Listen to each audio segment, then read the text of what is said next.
এবং সাথে খতিয়ান একটু দেখবেন, কথা বুঝতে পারছেন? তাহলে দেখবেন যে একটা পরিষ্কার একটা পবিত্র রক্ত আপনার ঘরে যদি আসে, তাহলে ওই রক্তের থেকে বড় পীর আব্দুল কাদের জিলানী জন্ম নিয়ে দিবে।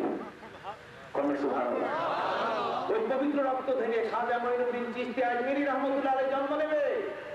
ওই পবিত্র রক্ত থেকে জন্ম নিবে ওই সামসুল্লাহর মতো মহা বিজয়ী মানুষ। জয় বল সুবহানাল্লাহ।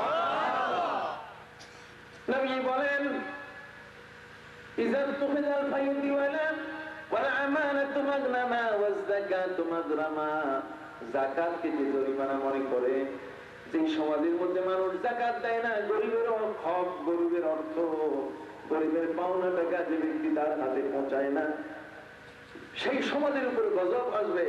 হাদিস শরীফের মধ্যে আল্লাহ পাক রব্বুল আলামিনের সেই ঘোষণার কথা আমার রাসূল তার পবিত্র জবানে বলেছেন যে কোন সমাজের উপরে, কোন জমিনের উপরে যখন বৃষ্টির প্রয়োজন, আর সেই সময় যদি বৃষ্টি না হয়, তা না হওয়ার একমাত্র কারণ যে ওই জমিনের ওষুধ, ওই জমিনের যাকাত আদায় করা হচ্ছে না।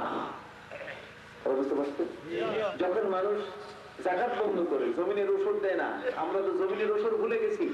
রমজান মাস আসলেই আমরা সেটতে উঠি, সেটতে বুঝেন, মানে জেগে উঠি, ঘুম পাড়ানি মাসি সারা বছর ঘুম পাড়ায়, রমজান মাস আসলেই তখন জেগে উঠি। যখনই জেগে উঠি তখনই কেউ কেউ ওই ইয়েতে ঘোষণা দিয়ে দেয় যাকাতের লুঙ্গি দিবে, উনি কাপড় দিবে, লাইন দাও। হুড়াহুড়ি পারাপারিতে পায়ে পিষ্ট হইয়া লোক মারা যায়, এই ইতিহাসও আমাদের দেশে আছে। অথচ সিররা ওয়া আলানিয়া, ইবাদতের ক্ষেত্রে গোপন এবং প্রকাশ্য দুটো ব্যাপারে আছে। বিশেষ করে যাকাত হচ্ছে দায়মুক্তি একটি ইবাদত। এটা দিয়ে দায়মুক্ত হয় একটা মানুষ, তার মালকে কি করে? পবিত্র করে।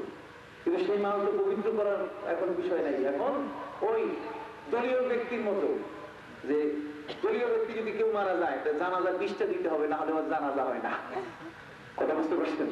দলীয় ব্যক্তি যদি মারা যায় তার জানাজা হয় না, অন্তত 20টা জানাজা দিতে হবে, না হলে লোকে বুঝবে না যে কে মারা গেল। কথা বুঝেন নাই? কয়েকদিন আগে লন্ডনে এক লোক মারা গেছে, এক দল করতো, সেই দলের সামনে ঢাকা শহরের দলীয় কার্যালয়ের সামনে নিয়ে আসছে। আসার পরে এখন ঈদের দিন, এই যে ঈদ উল ফিতর গেল, ঠিক ঈদের দিনে বেচারা মারা গেছে। ঈদের দিন লাশ যখন তার নিয়ে এলো, নিয়ে আসার পরে বিকাল বেলায় মসজিদের ইমামও নাই, মুয়াজ্জিনও নাই, খালি খাদেম মসজিদ চালাইতেছে, সব যার যার দেশে চলে গেছে। ইমাম সাহেব খুঁজে পায় নাই, সব জোনালা বন্দুক পরে দাঁড়ায় গেছে। ইমামতি করবে কে, এমন কোন লোক নাই। তাদের মধ্যে থেকে বহু খোঁজ খবর যে মসজিদের ইমাম সাহেব আছে কিনা, নাই, বাড়িতে গেছে ঈদের ছুটিতে। তারপর মুয়াজ্জিন সাহেব উনিও নাই, আজকে আজান, আজান ইকামত সব একসাথে আজকে খাদেম দিবে। কথা বুঝতে পারছি? হাজিরিন, ওই জানাজার নামাজের মধ্যে ইমাম খুঁজে পাচ্ছে না, লন্ডনের থেকে যার লাশ নিয়ে আসছে তার তো কয়েকটা জানাজা দিতে হবে। এদের মধ্যে থেকে একজনের দাড়ি একটু লম্বা ছিল, মাথায় একটা সাদা টুপি ছিল, সবাই বলছে ভাই তুমি জানাজার নামাজটা পড়াও। উনি বলছেন যে আমি জানাজার নামাজ পড়াইতে পারি না, আমি জানিও না, আমি পড়াইতে পারি না। কয় কেন? আমি কিছুক্ষণ আগে ওর আরেকটা জানাজা পড়ে আসছি, আমারে যদি আপনি ঠেলে দেন আমি ইমামতি করবো, এটা যাই যাবে না।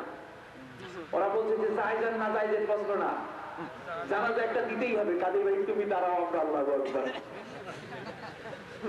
কথা বুঝতে পারছি? এটা অবাক কাণ্ড না? তার মানে এগুলো সব ফ্যাশন হয়ে গেছে, এগুলো এসে গেছে এখন আমাদের ওই ধর্মীয় সংস্কৃতি এখন নয়, বরং এগুলো এসে গেছে আমাদের একটি কর্মকাণ্ডের অন্তর্ভুক্ত, যে এটা করতেই হবে। কথা বুঝতে পারছেন? বলতেছিলাম ইদা তুখিযাল ফায়ুদি ওয়াল আমানাতু মাগনামা ওয়াজ যাকাতু মাগরামা ওয়া তা'আর রাজুলু ইমরাতা। যে সমাজের মধ্যে স্বামী তার স্ত্রীর কথায় লেফট করবে, স্ত্রীর কথার উপরে ভিত্তি করে যে বসবে এবং উঠবে, স্ত্রী যা বলবে তাই। কথা বুঝতে পারছেন? আসলে আমাদের সমাজে আছে কিনা এরকম ভেড়া পুরুষ? আছে কিনা? ভেড়া পুরুষ এদেরকে বলে, এরা ভেড়া, মানে বউ ওদেরকে ভেড়া বানাই ফিরছে। ভেড়া কাকে বলে? যে ভেড়া হচ্ছে এমন একটা সজাগ প্রাণী, এই যে রাত্রবেলায় রাস্তার মধ্যে এটা সার্জেন্ট হইয়া থাকে। সার্জেন্ট বলেন, ঢাকা শহরের মধ্যে আপনি দেখবেন পুলিশের মধ্যে যারা গাড়ি থামায় ওদের মধ্যে একদল আছে সার্জেন্ট, ওরা কিন্তু গাড়ি ধরে, গাড়ির কাগজপত্র দেখে, ওদেরকে গাড়িওয়ালারা ভয় করে খুব বেশি। যাদের কাগজ দুর্বল, যাদের কাগজপত্র ঠিক নেই, ওরা ওদেরকে দেখলেই ভয় পায়। কথা বুঝতে পারছেন? এই সার্জেন্ট তো ভেড়া রাস্তার মধ্যে সার্জেন্ট হইয়া থাকে, গাড়িকে ভয় পায় না, আইলে আইলে হইবে কি, আমার উপর দিয়ে তো যাবে, আর তো কিছু না। কথা বুঝতে পারছি? ভেড়া ভেড়া হচ্ছে একটা নির্বোধ প্রাণী, যার কোনো বোধ জ্ঞান বলতে গেলে কিছু নাই। যে সমাজের মধ্যে স্বামীরা ভেড়ার মতো জীবন যাপন করে, আমার রাসূল সাল্লাল্লাহু আলাইহি ওয়াসাল্লাম বলেছেন, ওই সমাজে আল্লাহর গজব পড়া শুরু করবে। ওই সমাজের মধ্যে আর কোনদিন রহমতের আশা করা যাবে না। যে কারণে কবি বলেছেন, আসবে ও ভাই দুদিন পরে, পুরুষ যাবে রান্নাঘরে। আসবে ও ভাই দুদিন পরে, পুরুষ যাবে রান্নাঘরে। মেয়ে চলবে এই বাজারে, করবে কোটকাচারি। আখেরি জামানা বলিতে মানা, বলতে গেলে তৈরা মারে রে। আখেরি জামানা কি কইবেন আপনি? এখন একদিন আসবে যেদিন মেয়েরা রান্নাঘরে নাই, ওদিন পুরুষ রান্নাঘরে। ডাক দিবে, ম্যাডাম ম্যাডাম ম্যাডাম। কথা বুঝেন নাই? যেমন বর্তমান মন্ত্রী পরিষদের তসবিহ দিছে ম্যাডাম ম্যাডাম ম্যাডাম, সব বাদ দিয়ে ম্যাডামের নাম নাই বেশি, কারণ ম্যাডামের হাতেই মন্ত্রিত্ব। কোন সময় উনি উঠে বন্ধ করে দেয়, তালা লাগায় দেয়, এটা বলা যায় না। কথা বলতে, ম্যাডাম যদি ওইদিকে না তাকায়, ওই পাশে তাকায়, তাহলে ওই সামনে যায়, ম্যাডাম ম্যাডাম ম্যাডাম সামনে যায়। তার মানে ম্যাডামকে যত খুশি দেখবেন ততই সুবিধা, লুটপাট যা আছে সব করা যাবে। কথা বুঝতে পারছেন? হালাল হারামের আর সেখানে গিয়ে থাকবে না। এই জন্য ইসলাম আপনাকে বলে দিয়েছে কত বড় সতর্ক।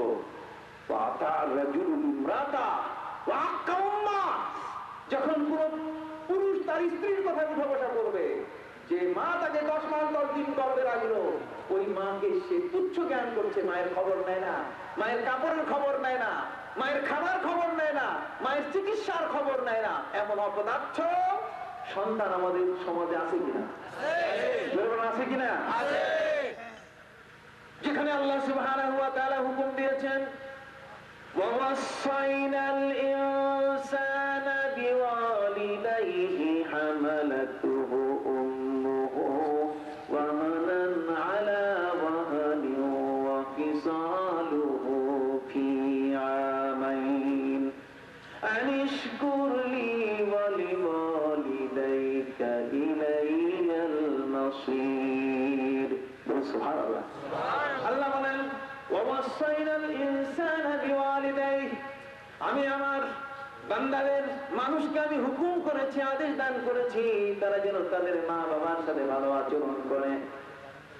যেই মা তাকে গর্ভে ধারণ করে বড় কষ্ট বহন করলেন, ওই মা যেন তার দ্বারা কখনো কষ্ট না পায়। واخفض لهما جناح الذل من الرحمة وقل رب ارحمهما كما ربياني صغيرا। মা বাবা যখন বৃদ্ধ হবেন, দুজনের কোন একজন যখন বয়স্ক হয়ে যাবেন, কোরআন বলে দিয়েছে, তখন তুমি তোমার 2 বাহু মা বাবার জন্য উৎসর্গ করে দাও। যত বড় তুমি ব্যস্ত হও না কেন, যত বড় তুমি পরিস্থিতির শিকার হও না কেন, ইস্তাজিবু লিল্লাহি ওয়া লির-রাসূলি ইযা দাআকুম, আল্লাহ যদি ডাক দেন, তাহলে আল্লাহর ডাকে সাড়া দিতে হবে। দুনিয়ার সবকিছু ফালাইয়া, কি ভাই, দুনিয়ার সবকিছু ফালাইয়া আল্লাহর ডাকে সাড়া দিতে হবে কিনা? কথা বলছেন না কেন? সাড়া দিতে হবে কিনা? তো কই মুয়াজ্জিনটাকে এক কাতার লোক পায় না, আপনি সাড়া দিলেন কিসে? মুয়াজ্জিন ডাকতেছে হাইয়া আলাস সালাহ হাইয়া আলাল ফালাহ, অথচ আপনার কোনো খবর নাই। আপনি বলছেন যে মুয়াজ্জিন ডাকতেছে, আমার যাওয়ার তো প্রয়োজন নাই, ফেরেশতারা নামাজ পড়বে, কি তাই নাকি? হাইয়া আলাস সালাহ হাইয়া আলাল ফালাহ ডাক দেয় মুয়াজ্জিন, অথচ কোরআন বলছে ইস্তাজিবু লিল্লাহি ওয়া লির-রাসূলি ইযা দাআকুম, আল্লাহ যখন ডাক দিবেন তখন আর কারো ঘরে থাকার সুযোগ নাই।